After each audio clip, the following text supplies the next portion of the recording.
Obsidia ha despertado, no de un sueño, sino de un olvido más profundo que cualquier abismo.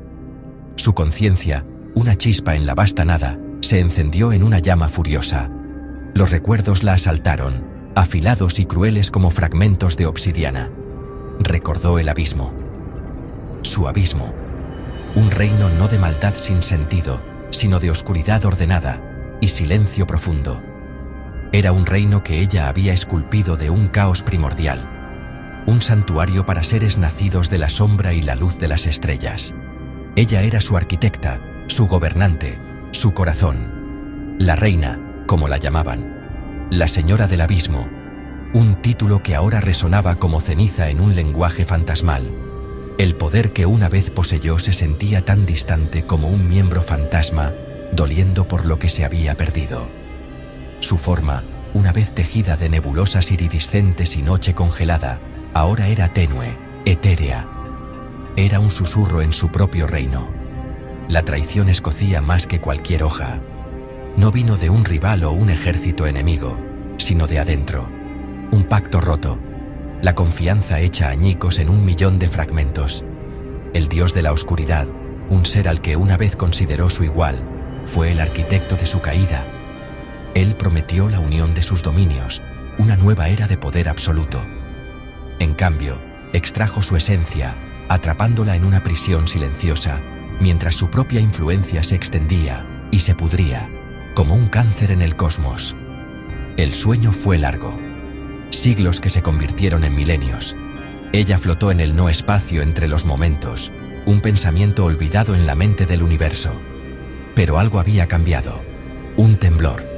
Una grieta en el silencio perfecto y asfixiante de su prisión. Era el abismo mismo, gritando de agonía. Su dolor fue una llamada penetrante, una súplica desesperada que atravesó el velo de su encanto. Los gritos de sus hijos, las criaturas de sombra que ella había nutrido, la alcanzaron a través de las edades. Estaban siendo retorcidos, corrompidos, convertidos en algo abominable. Esta agonía fue su llave, el empujón que rompió las cadenas de su largo letargo. Sus ojos, dos amatistas ardientes, se abrieron a la devastación. El abismo ya no era silencioso y ordenado.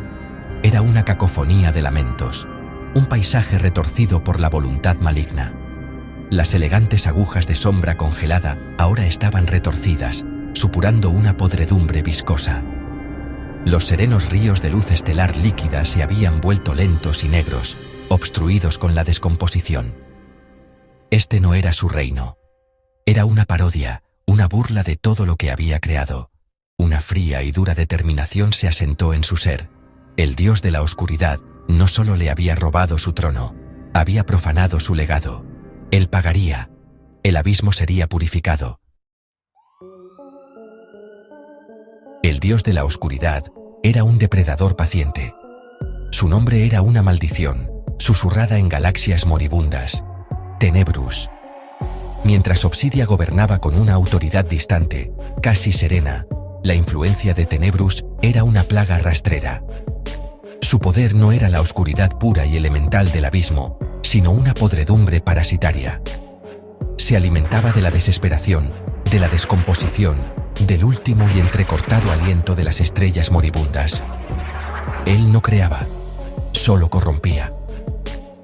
Donde las sombras de Obsidia ofrecían refugio y misterio, las sombras de Tenebrus se aferraban con una malevolencia hambrienta, chupando la vida y la esperanza de todo lo que tocaban.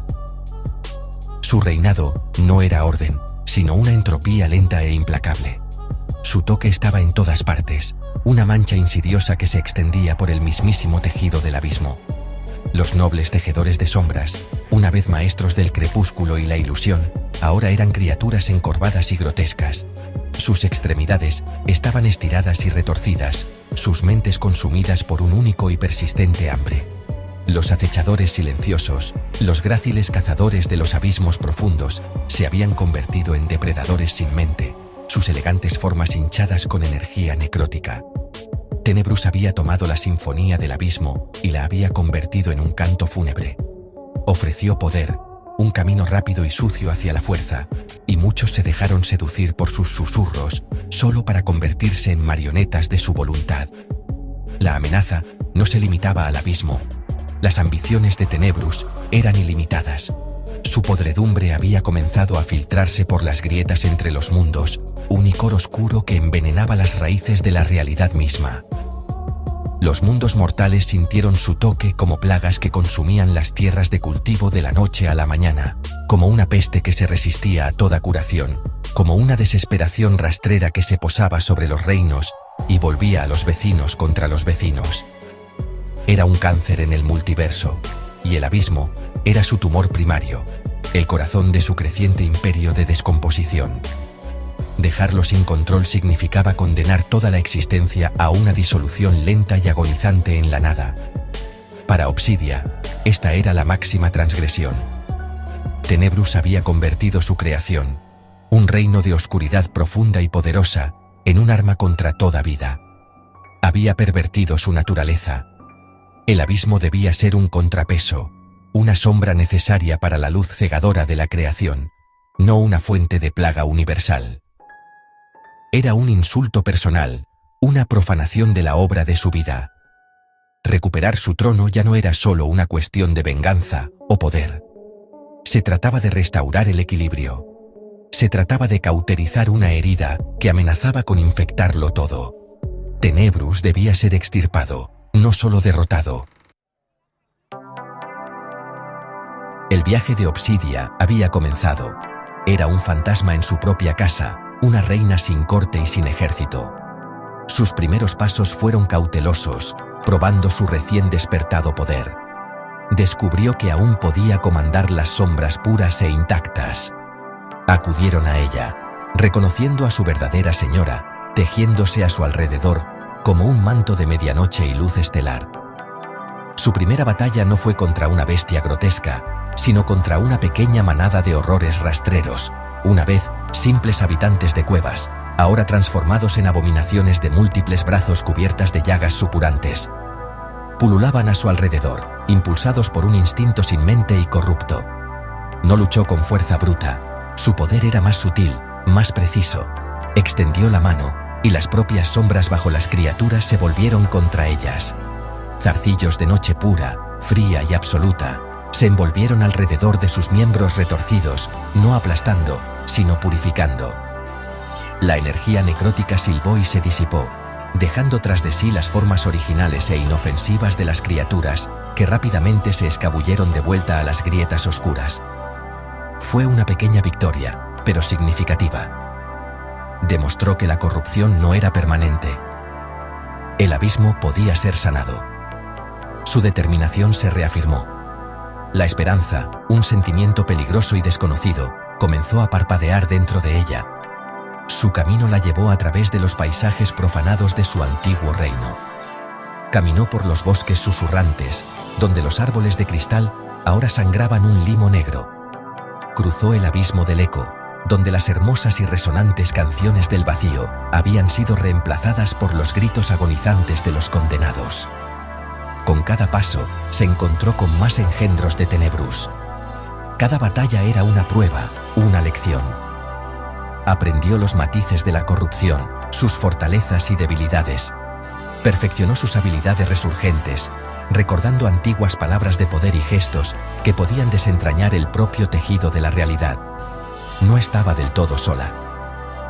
En las regiones más profundas y menos afectadas, encontró focos de resistencia. Criaturas de las sombras que habían logrado resistir la influencia de Tenebrus, escondidas en santuarios protegidos por antiguos encantamientos.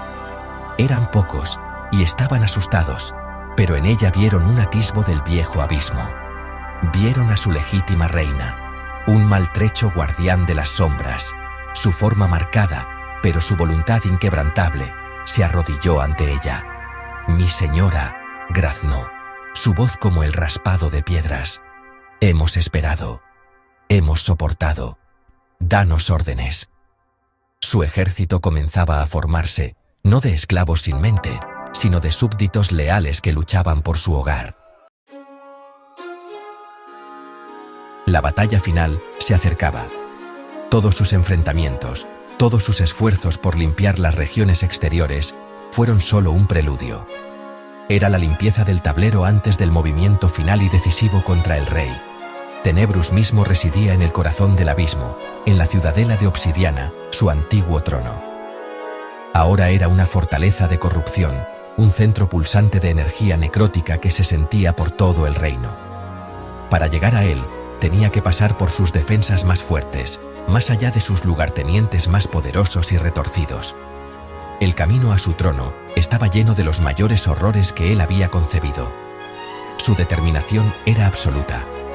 Era una estrella fría y densa en el centro de su ser, ardiendo con una intensidad que eclipsaba todo miedo o duda. Esto no era solo una guerra por un reino, era una cruzada por el alma de su creación. Cada criatura que purificó, cada foco de resistencia que encontró, solo avivó las llamas de su justa furia. Tenebrus había construido un imperio sobre su legado, convirtiendo a sus hijos en monstruos y su hogar en una llaga purulenta. La redención para ella no era encontrar el perdón por algún pecado pasado. Era corregir una gran injusticia, restaurar su honor al destruir a quien lo había profanado. Se encontraba al borde del abismo, con una vista de las tierras afligidas, su pequeña pero leal banda de sombras formada detrás de ella. El aire estaba denso con el hedor de la descomposición, y el cielo sobre la ciudadela giraba en energías enfermizas de verde y púrpura. Esta sería una batalla como ninguna otra. Enfrentaría la oscuridad pura y fundamental del abismo contra la oscuridad parasitaria y cancerosa de Tenebrus. Era una batalla de creador contra destructor, de orden contra entropía. Ella sabía que el precio podría ser su propia existencia. Pero permitir que Tenebrus continuara su putrefacción era peor que el olvido. «Ha ocupado mi trono demasiado tiempo», dijo Obsidia. Su voz no era sonido, sino pura e inquebrantable voluntad que resonaba en las mentes de sus seguidores. «Ha llevado mi corona y ha llamado a mi reino suyo. Hoy, el abismo recordará a su verdadero maestro. Hoy, recuperaremos nuestro hogar o lo destruiremos por completo».